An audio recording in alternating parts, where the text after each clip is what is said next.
Is it filming?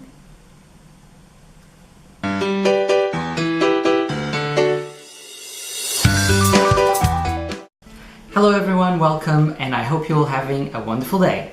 So today I'm using a new camera to shoot the video, and you probably noticed the difference. The resolution should be much better. And I just built a stand for it, made out of, let me show you, cereal boxes and game DVDs from The Sims and World of Warcraft.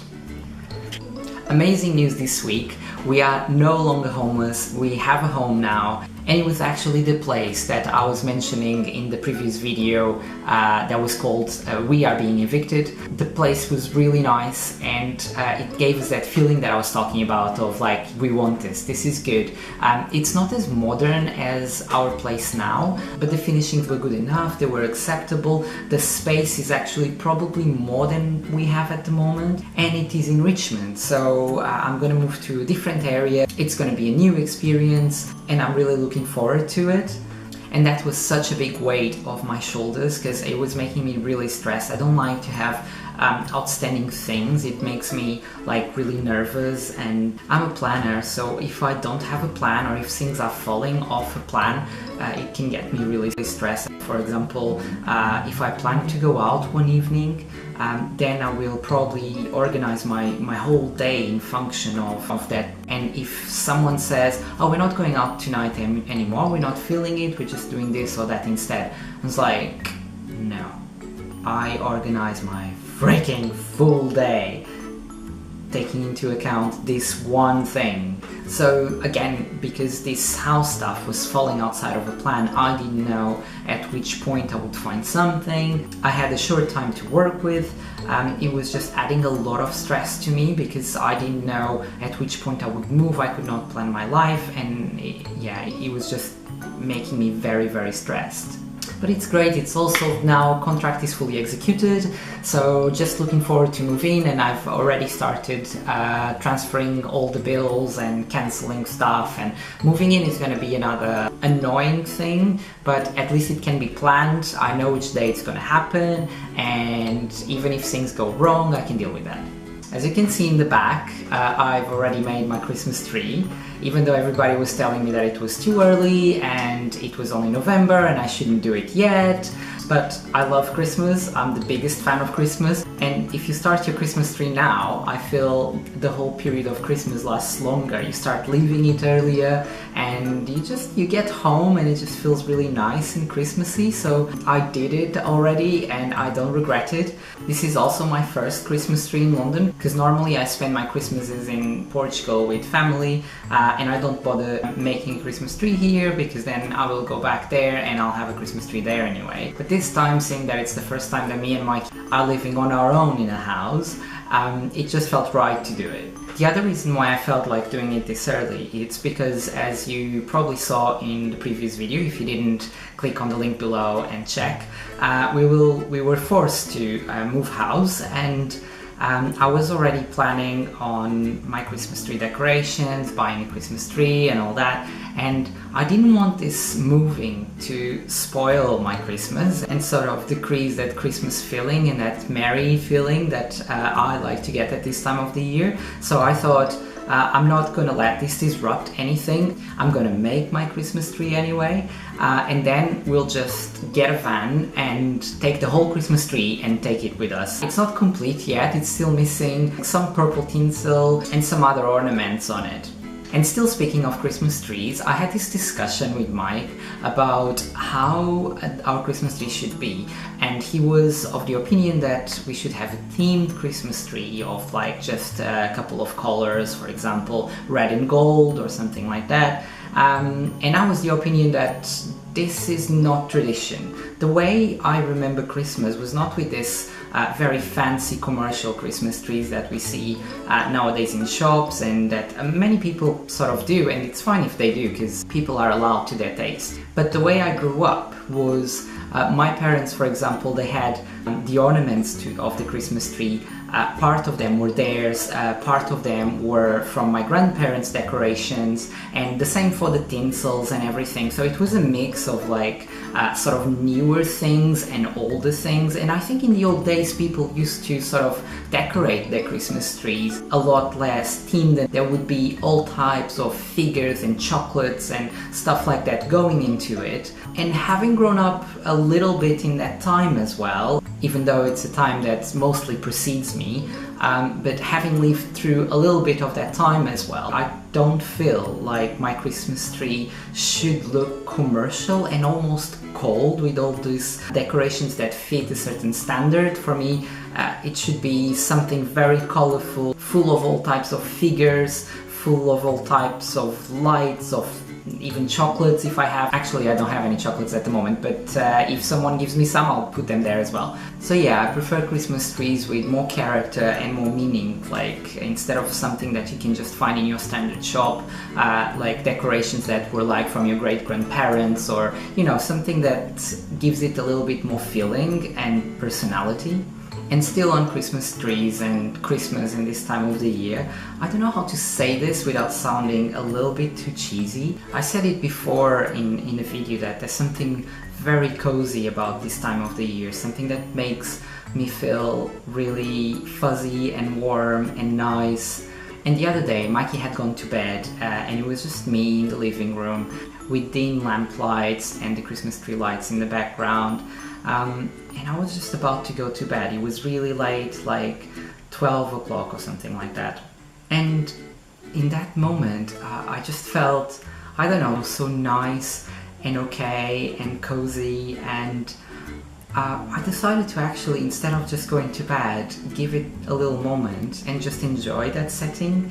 I think we are not always 100% happy, and maybe some people are because they have fantastic lives and very little responsibilities, or a very amazing lifestyle. They can do whatever they want. But for us common mortals, I think life is sort of made of ups and downs. So you cannot be 100% happy every time, but you have moments of happiness, and it's good to not let them escape you. Sometimes you look back on a specific time of your life and you say to yourself, this is amazing, I was actually quite happy then. And it's good that you recognize that and you live through it and you fully enjoy that time of your life. But apart from times, there's also moments, and at that moment I was like thinking, I have this issue with the house move solved. It's gonna be a nice place that I'm happy with. My life is not in a bad state at all. I'm happy with my job at the moment. The only thing I'm not happy with is with the commute, but let's not talk about that. I'm happy with my friends, my partner. All the circumstances around me were sort of giving me that happiness feeling. So I paused for a moment and I just enjoyed it, looking at that Christmas tree, feeling really cozy and happy, and just giving a little bit more time before I would go to bed, and just making sure that I was living that moment fully. I think it's important not to let these realization moments passes by and enjoy them in fullness. Completely different topic. I had several things that I felt like talking about in this video, but I feel that my videos are becoming longer. I wanted to try and make something a bit shorter and different, so I don't want to make this video too long. I want to talk about age and dating. People are very divided in terms of opinions when they see a couple with two people of different ages. And when that age gap is quite long, that can generate a lot of negative opinions, maybe some positive opinions as well. And I want to start by saying that I see absolutely nothing wrong. Love is love. It doesn't matter the gender, the race, the age, anything at all. As long as the feeling is there, that's all that matters and all that it's important. But there's some nuances that I want to discuss. I have friends, for example, that prefer older people, and I have friends that also prefer younger people to date. And it's this preference that I want to sort of discuss. While I don't think there's anything wrong with age gaps, if you have a systematic preference to a certain age, that can be a problem, because age is not something constant, age is something that evolves, right? So imagine you're an older person looking to have a relationship with only younger people.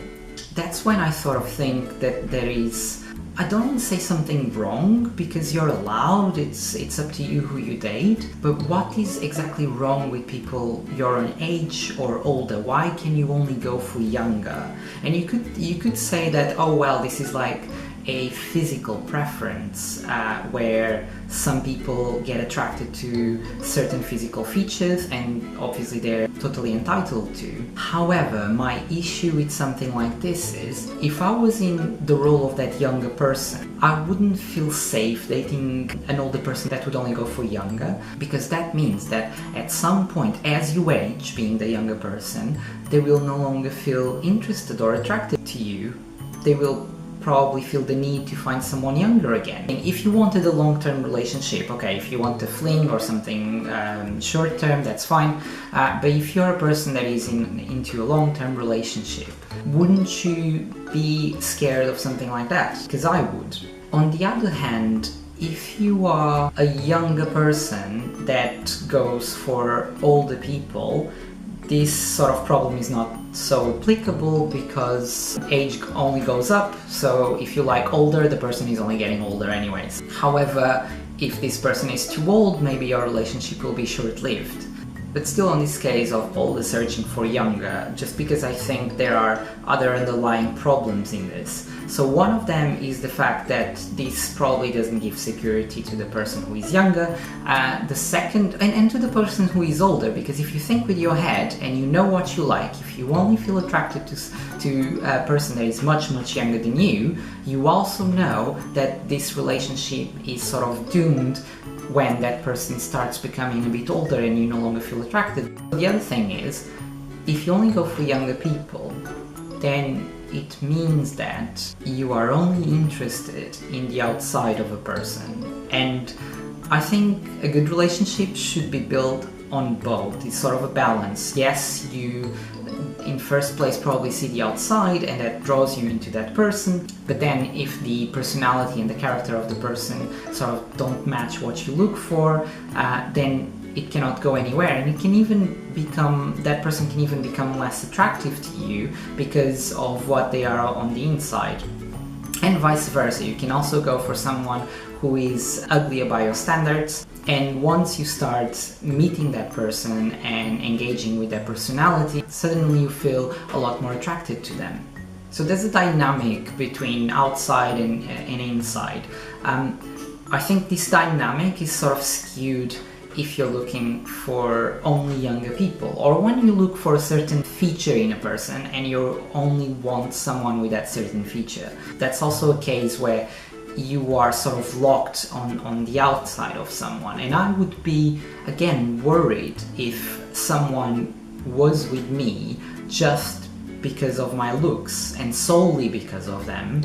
I know that age is more than looks. Age is also an attitude, experience, but then again, you know, I'm one of those people that believes that age is just a number. You might be as old as, I don't know, 40 or whatever, but you might still act a little bit like a younger person and have that attitude towards life. And you might even be 60 and be very immature. You see people like that, which is bad in my opinion. You should be, acting young is good, acting immature is not good. They are two different things. Again, if there's an older person with a younger person, that's totally fine. If this was a chance, if this older person saw this younger person and liked more about them than just their age, so the age was just a random fact. My issue is when systematically that person can only go for younger, or the other way around. Either way, as long as it works and as long as you're happy in a relationship and nobody gets hurt, then it's all fine.